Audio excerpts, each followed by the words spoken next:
Hey guys, welcome back to the MCU HQ. The first two episodes of WandaVision released on Friday. I woke up, I watched them, I put out my non-spoiler thoughts on those two episodes. Go check those out if you haven't already. Then I rewatched the two episodes in preparation for my spoiler video, breaking down each shot, trying to see what there was to see. I went through both of them, I was pausing, I was hitting play, I was really trying to pay attention to everything there was. So now, after 6.5 pages of note-taking, it is time to give my spoiler thoughts on these two episodes. This is going to be more of a breakdown, break down certain elements, see things I catched, maybe provide a couple theories, my thoughts on a couple things, and just go through both of these episodes talking about all of them.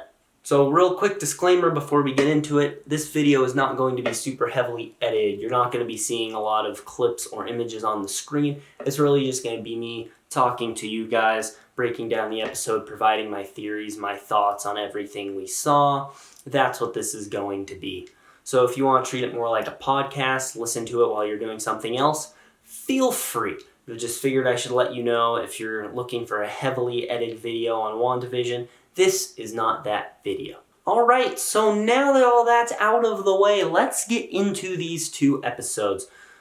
So before the first episode even starts, we get the Marvel Studios intro. I think it's 36 seconds bringing up the logo. We see a ton of clips, some lines of dialogue, all that. You guys know it. I missed it. It's been 18 months without it. So I went through this and I tried to see some things that were new, see what I could see because they change as new stuff comes out because they have to add new footage. I did not catch everything. There was a lot. I just hit play, went through it, and just everything I could see, I wrote down.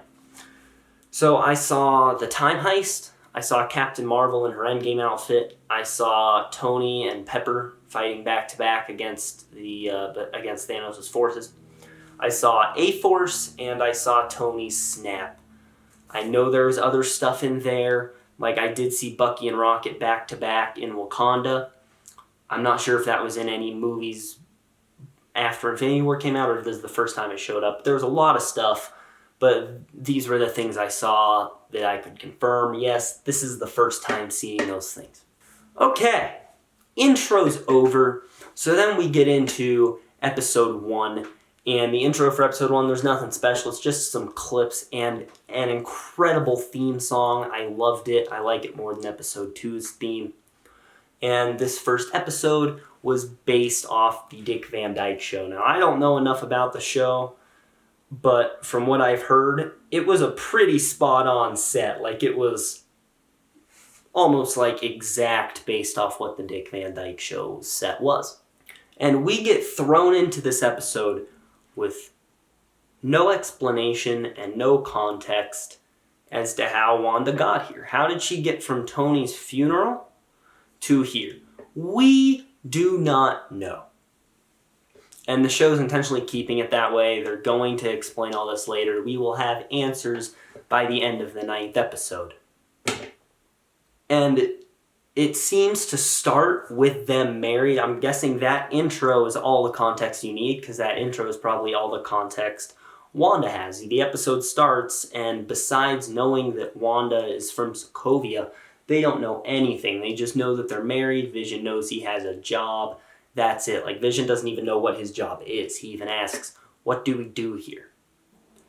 And I do want to point out this one thing from the intro, which I loved, which was Vision phasing through the door and forgetting to think about the fact that he needs to bring Wanda through the door, and he dropped her at the door.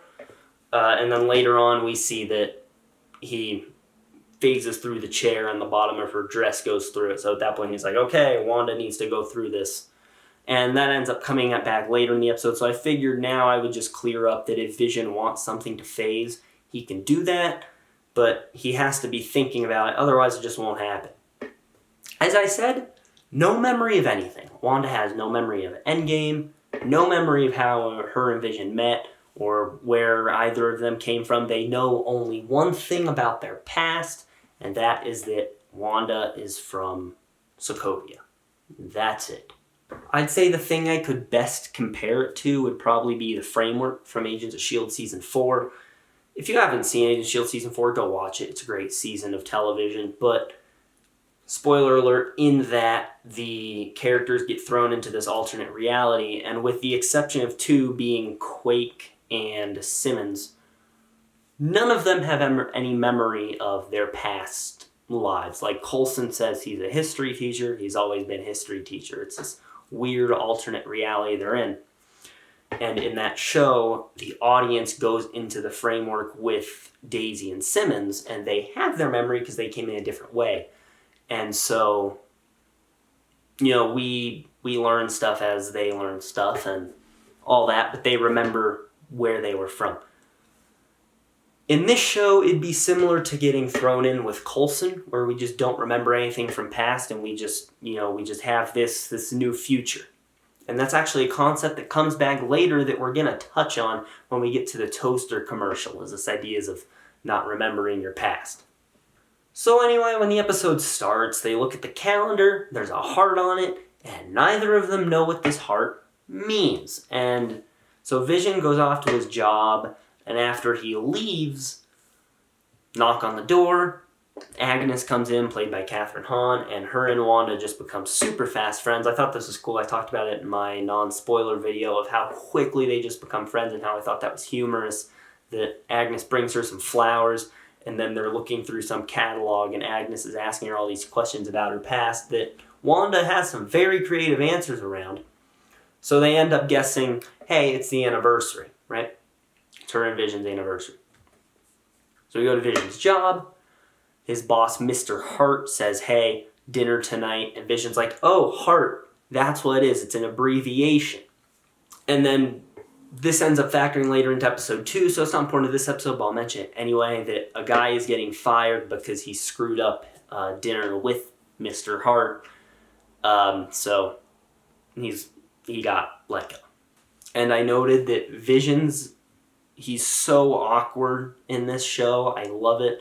And I love his attempts at telling people he's human instead of realizing they're joking. Like one person, after he asked what we do here, and the guy said they do computational forms, he said, Vision does it so quick, he's like a walking computer. And Vision says, I most certainly am not. I'm a carbon-based organism, such as yourself. And Vision has a couple moments like that throughout both episodes, and he's going to have more throughout the rest of the show.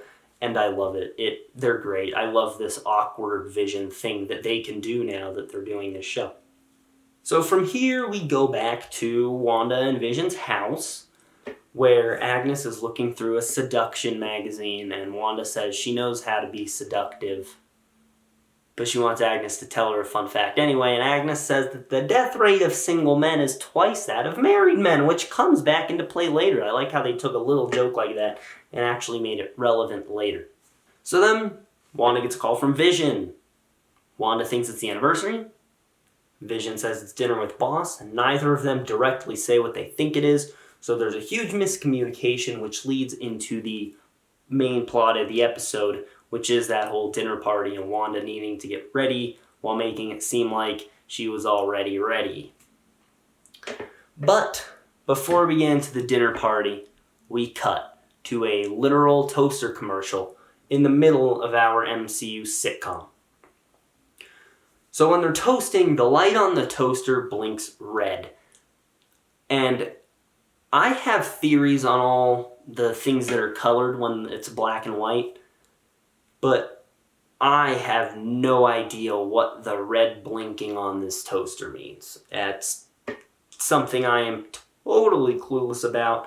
I've figured out everything else that's red later on. I've figured out why it's red, maybe why it could be.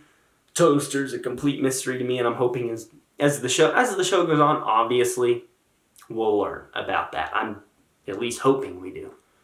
But for now, I don't know how this red light factors in. And that says the toaster is made by Stark Industries. And remember, it's made by Stark Industries because that's something important that we're going to be talking about in a bit. So, they have a motto. Stark Industries has a motto. It says, forget the past. This is your future. And that's not just a little motto. That is actually a super important idea to the plot of the show. Because that represents Wanda in this sitcom reality. Wanda doesn't know anything she's been through. Everything, so her, like, she remembers none of it except that she's Sokovian, at least that we know of. And anytime someone mentions it, she's kind of like, wait, what? Hold on. So, she doesn't know her past. All she knows is her future in this reality with Vision. Forget your past, this is your future. This sitcom world is your future. Yes, that's intentional. It's pretty obvious just from these first couple episodes that things really aren't unintentional or just coincidental. I think the director of the show even teased that there's a lot of hints and dialogue and visual clues and stuff like that. So a motto like that, some lines people say later, some things you'll notice in shots, this is all intentional stuff, and I love it. I can't wait to see more things they factor in these next episodes. So then after the toaster commercial, we get to the dinner party. So the toaster commercial was kind of just a way to speed up time. So it was obviously a reference to sitcoms. It was a nice Easter egg. Serves as a way to speed up time, which is something, commercials and shows do, or TV specials. So then we get to the dinner party, and they come in, and dim lights, there's music, there's candles lit, and Wanda's dressed in this cool outfit because she thinks it's an anniversary. She thinks it's going to be a nice little date night with her man. And so something I found funny is that when she comes in to do this to Vision, it ends up being Mr. Hart. The way she comes in, I don't know how she didn't notice Mrs. Hart standing there, but whatever, I'll move past it. And something they do here that they do a couple times that is really cool is that all their screw-ups and mistakes that they make throughout the entire dinner party, they just excuse on the fact that Wanda is Sokovian, and that's what they do in Sokovia. So I thought that was a cool aspect. And so Wanda needs ingredients. She doesn't have any because early at the beginning of the episode they say the fridge is empty because Vision does not eat, which is how you know that this is the very start of the sitcom, because Wanda does eat. So the very start of Wanda's reality had to be that morning, otherwise there would be food in the fridge. So anyway, Agnes comes over with a gourmet meal for 4 that she just happens to have lying around. Now this may be a reach, but I'll mention it again in episode 2 because it bothers me. I feel like Agnes just always happens to have exactly what Wanda needs, and it adds on to the Agatha Harkness theory. So, to distract Mrs. Hart from seeing the fact that Wanda is levitating everything in the kitchen, he sings Yakety Yak. And there's 3, they don't have, you saw in the trailer, it's in the episode, they don't have a song, anniversary, or wedding ring. And this episode, things that happen in it, they just make those things. So Vision sings Yakety Yak to distract Mrs. Hart. That becomes their song.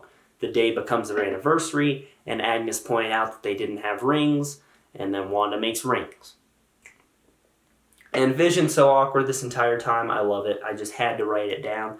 And something funny I noticed is that Vision does not use a different name. He just goes by Vision, and no one thinks it's weird that it's Vision with no last name, because Vision's not a name. And so when they sit down for dinner, Mrs. Hart asks why Wanda and Vision don't have kids, and this is actually something Agnes asked earlier. It's one of the first questions people ask Wanda in every encounter she has. Or in this episode, both first encounters she has, one of the first things they ask, why doesn't she have kids? And remember that, because I'm going to touch on it when we get to episode 2. Remember that both supporting characters in this episode, first thing they did is they asked why Wanda doesn't have children. So, then we get the chilling scene of the episode. Mr. Hart starts choking because he's bombarding Wanda with questions and trying the information that she does not have, and then he starts choking, which tons of people have talked about. This is actually something that happens again in episode 2, but whenever something happens that is, that goes against this perfect reality for Wanda, bad things happen to those people. So anyway, Mr. Hart's choking, and Mrs. Hart is saying, "Oh, Arthur, stop it." And at first you think, oh, She's just joking. She thinks he's joking. And I honestly think at first that's exactly what she is doing. But that keeps happening. And WandaVision kind of just frozen looking at him. And she keeps saying, stop it. And he hits the floor. And the camera actually cuts in a different way. Kind of unusual for a sitcom camera shot. It looks down at the floor of him laying there. And it is kind of weird. If you watch the whole episode, that shot kind of stands out as different. So anyway, they keep sitting there, and Mrs. Hart turns over to Wanda, and she's still laughing. But she's not saying it in a funny way. She's just saying all serious, stop it, stop it, stop it. But she's laughing and just looking right at Wanda. And then Wanda says, in her normal voice, not in her kind of overdone 1950s sitcom voice, she says, Vision, help him. And then that triggers Vision to get up. He reaches into Mr. Hart's throat and pulls the meat out. And, that was that callback earlier where it's if Vision concentrates on phasing something, he can. So he was able to phase that thing out of his throat. And so there's so much to think about in this scene of what this all means. Because besides the light, this is the only time in this episode where something is not right. So I have my theories on what this is. Everyone has their theories on what this is. To me, I think Mrs. Hart could honestly be an outsider trying to communicate with Wanda and telling her to stop and snap out of whatever she's in. Snap out of that. Or, I've also heard, and this is another big one I thought it could be, is there's a glitch in the reality. Is that Mr. Hart choking was not something that was expected, so everyone just kind of locked up. Wanda's mind didn't know what to do. Vision didn't know what to do. The Mrs. Hart NPC didn't know what to do. And then Wanda's normal voice, which I think could be a failsafe. Wanda's normal voice triggered things to keep going, and Vision was able to pull that out, and then things were then allowed to resume how they were. There's so many questions on what this means. We're not supposed to know yet. Again, that's an answer we'll get. But for now, those are just my thoughts on what this could be. And yes, neither of them helped Wanda until she used her normal voice. And she used her normal voice one more time in episode 2 in a different way that we'll talk about when we get there. But her using her normal voice triggers something. Personally, I think it could be a failsafe, and it's when she notices a break in what's supposed to be going down, right? Episode 1, Mrs. Hart is looking at her saying, stop it. Wanda's like, oh crap, something's up, uses her normal voice to fix events to where they're supposed to be. And in episode 2, again, we'll talk about when we get there, she uses her normal voice when the sword agent pops up, rewinds events back to what she envisions them to be. So I think she has basically a built-in failsafe in her mind that she can stop things from going wrong to stay in her perfect sitcom world. So, then the Harts leave. The lobster from earlier that she threw out the window is, basically a door knocker now. I thought that was a cool callback. And then Vision hits a button on a remote that, it's as if he's turning on the TV. Camera pulls back and credits roll. And at first, I was like, oh, that's cool. They even kept the credits in line with the 50s sitcom. But nope, because those aren't real credits. We get directed by Abe Brown, which, fun fact, was the black kid on the decathlon team in Spider-Man Homecoming. Starring Wanda Maximoff, starring Vision. We don't get starring Elizabeth Olsen and Paul Bettany. We don't get that. We get their character names. Which, just like the opening, it's their character names, not the actor names. So the camera pulls back a bit more, and this whole episode that we were watching, Sword was watching. So we see a Sword agent, and the episode's up on a computer, and they have a Sword logo on their notebook. They have a Sword logo on like a screen next to them, and they push a button, and then the episode ends, and then we go to normal credits. So someone is watching these sitcoms. To Wanda, it's a normal reality, but outside of that, they're really just sitcoms, and someone's watching them. And so that's where episode 1 ends. And rewatching it, I still stand by what I said in my non-spoiler video, that besides just a few seconds of hints that could easily be written into episode 2, this episode really does not set anything up. It doesn't seem to serve any purpose or that there's any grand story carrying into episode 2, that episode 2 couldn't just do itself, which it does. Episode 2 feels more like the natural pilot. Episode 1 seems more like a prologue to the show.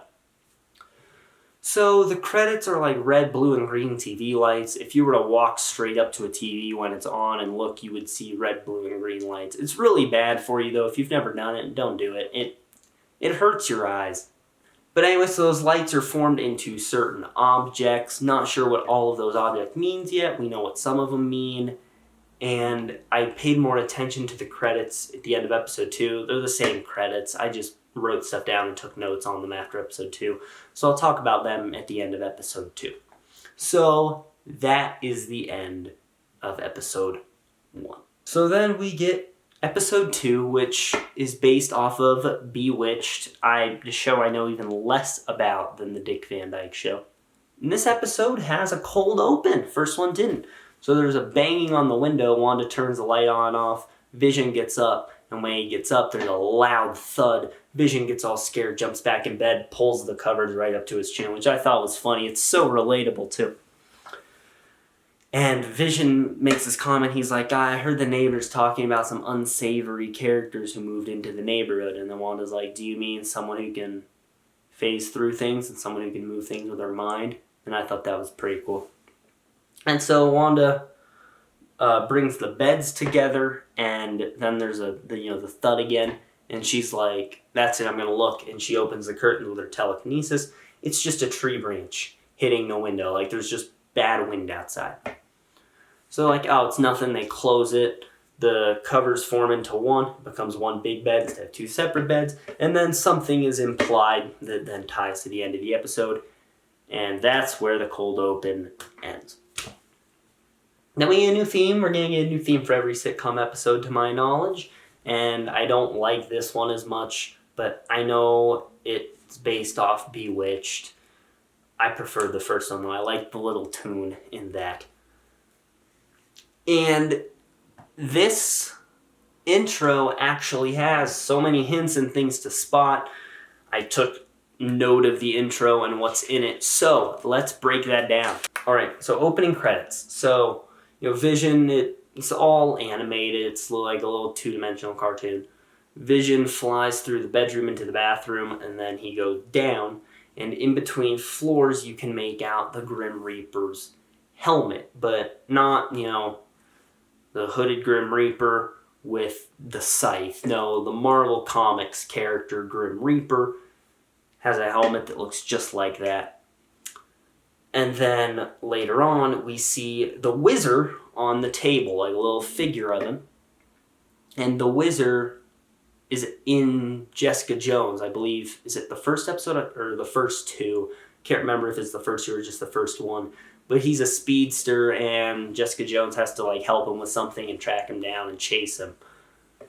And so we see him. So I'm guessing he's coming to the show in some way. So that's cool. I'd imagine he'll be a different guy. But yeah, so we'll probably be seeing the Wizard and probably seeing the Grim Reaper in some capacity. And then at the end of the intro, Wanda and Vision sit on a table. They say WandaVision one more time, and a ton of characters pop in the windows. And Agnes is not in the window. Agnes pops in through the door, which I think it's interesting that she pops in a different place. And then in the window, we see a couple characters, and really all throughout the opening credits, you see a few. We saw Mr. Hart, not at the very end, but in the opening credits. And then we also see that guy who Vision later says is a communist. We see the black guy, Herb, who's at the talent show, who we're going to see in later episodes.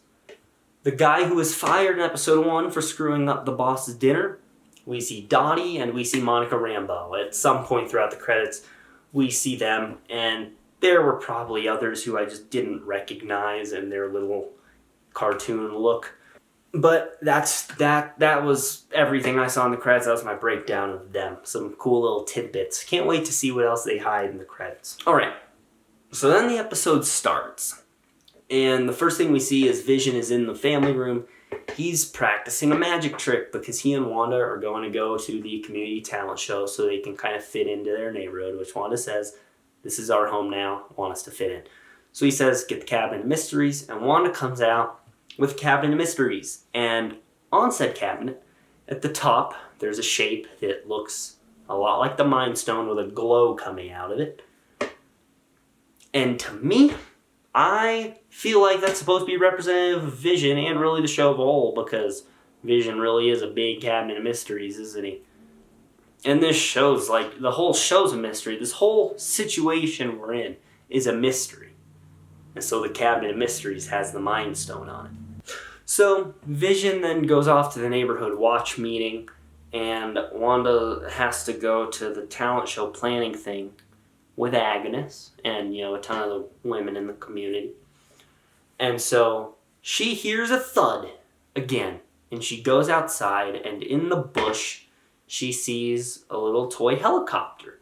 Only this helicopter is not black and white. This is bright, vibrant red. And as the camera kind of pans around it, you see the sword logo is on that helicopter. And I think the helicopter had to have come in from the outside. I think it kind of shrunk when it fell into Wanda's reality. I think that's how it went down. And that's really all we know about that. Later on, we see more color, so I'll kind of bring it back up then, what this could mean. And then Agnes comes back, and she just so happens to have a rabbit. So she just has what Wanda needs, right?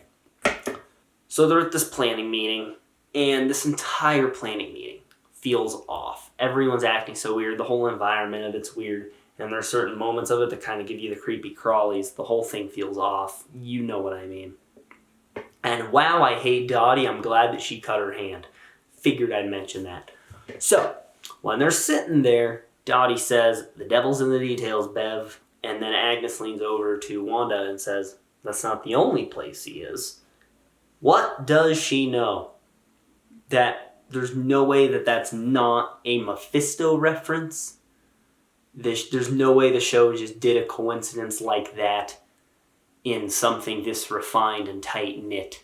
Agnes knows something. Yes, it adds into the Agatha Harkness theory. Guaranteed she's Agatha Harkness, but I think that was a Mephisto reference. Mephisto is involved in this whole thing somehow. That's not the only place he is. He's in this world. And something actually worth mentioning that I saw when I was browsing the Marvel subreddit is one of one of Mephisto's aliases. Jack Scratch. That's it. Jack Scratch, and he's also went by Nick Scratch, leading some people to think that Agnes's rabbit could be Mephisto. And I've seen a lot of theories of that show, both before and after these 2 episodes came out. A lot of ones that make sense, a lot of ones that are a bit far-fetched. And to me, I honestly can see this making sense. I think this could happen. I think this rabbit could be our first Mephisto sighting in the MCU. It's possible. I mean, there's always a chance it's not Mephisto, but I think it could line up. Agnes is like, yeah, the devils are in the details. She just has a rabbit to loan to Wanda when Wanda needs a rabbit, and Mephisto's aliases line up with animals. And so, then the camera goes over to the other side of Wanda, and sitting to her right is Monica Rambeau. Although she's not Monica Rambeau in this, she's just Geraldine. But it's Monica Rambeau. We all know by now that's who this character is.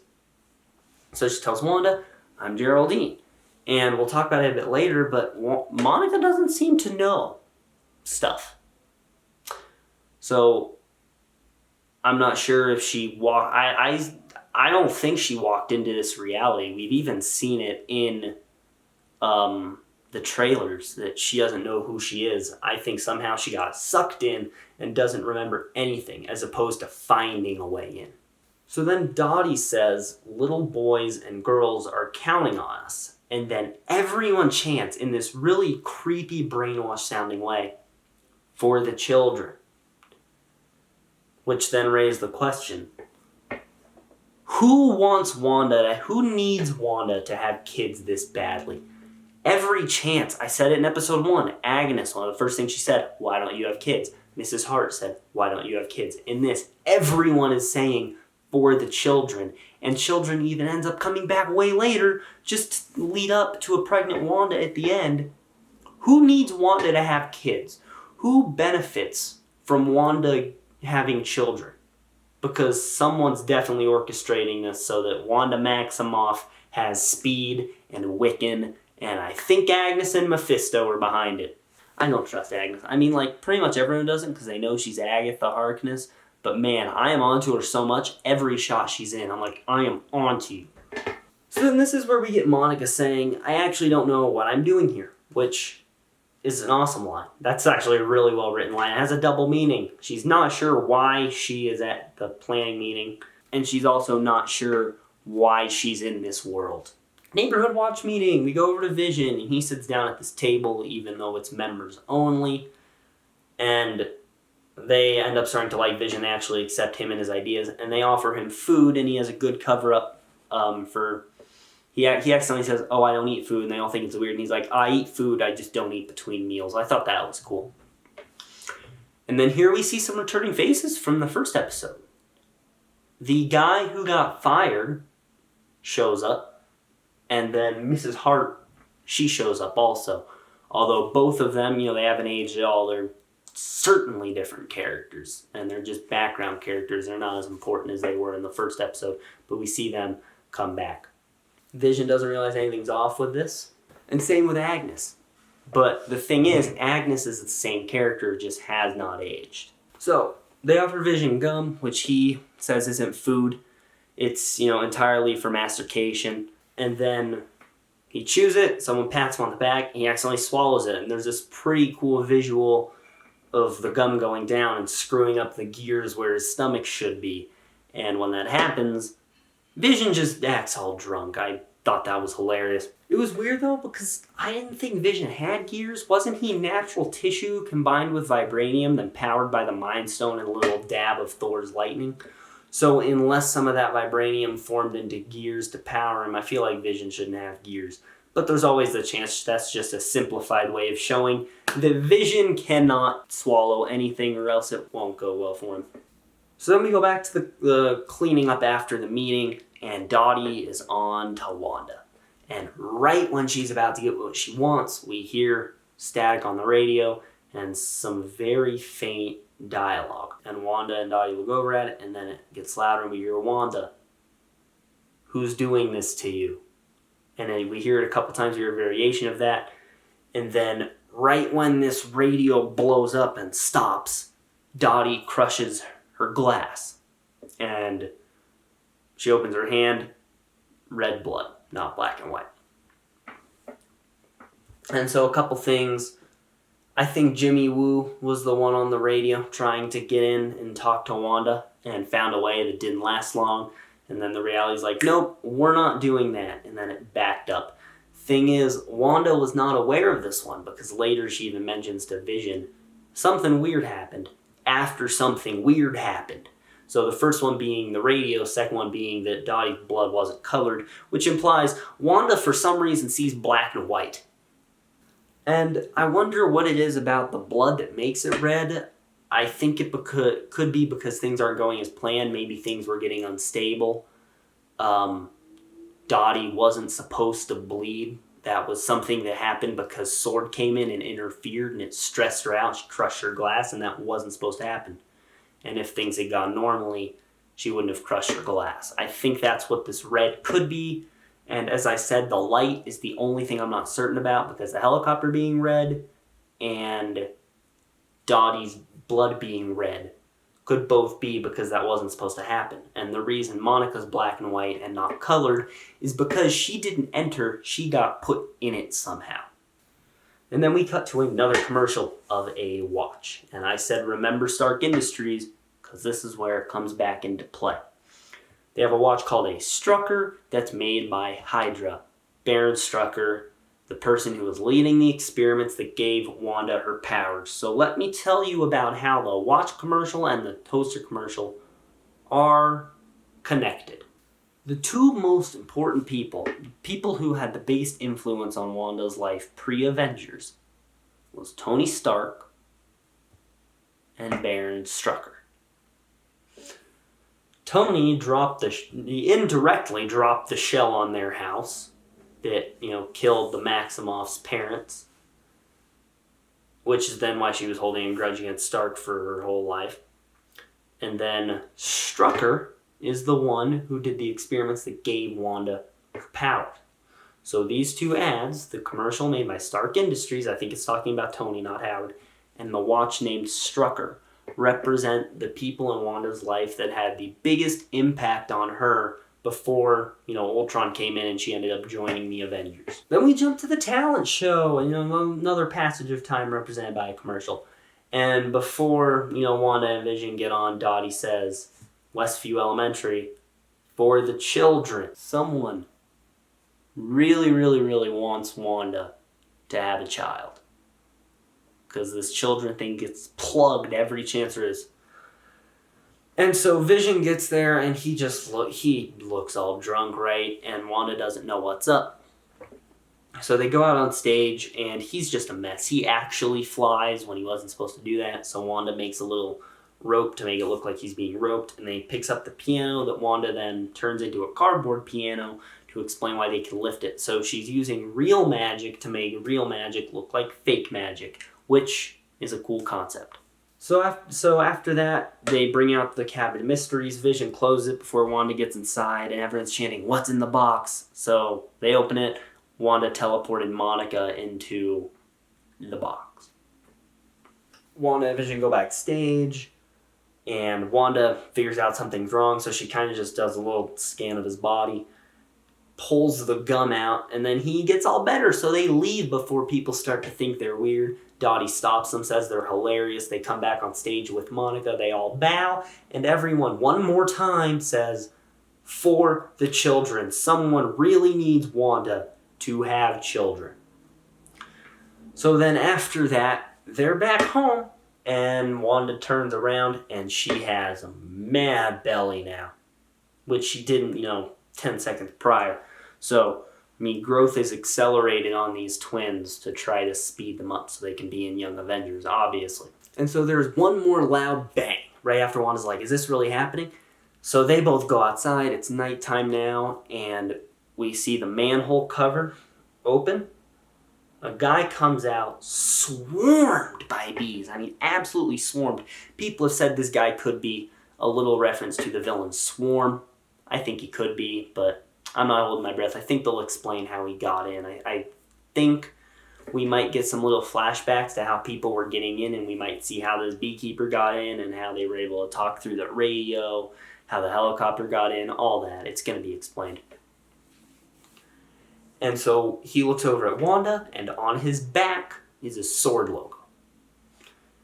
And so, he looks at Wanda. Wanda looks at him, and in her normal voice, again, she says, "No." And then it rewinds to right when, her and Vision acknowledge that she's pregnant. No bang happens. And then, the rest of the episode plays out.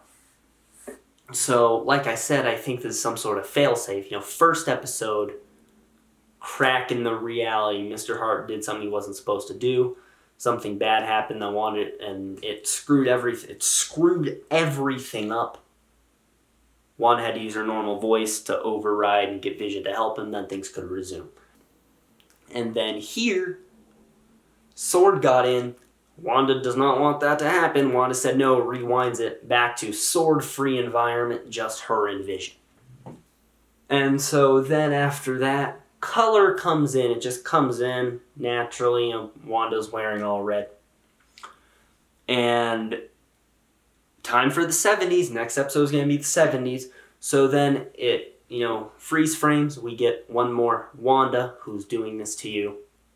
Credits.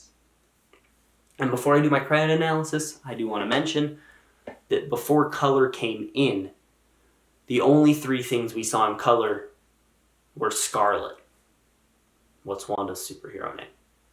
So, I looked through these credits, see what I could see, and this is my analysis of the credits. So, on the screen we see "Please Stand By," and then we see a close-up of Wanda's eyes, but they're not happy, they're worried.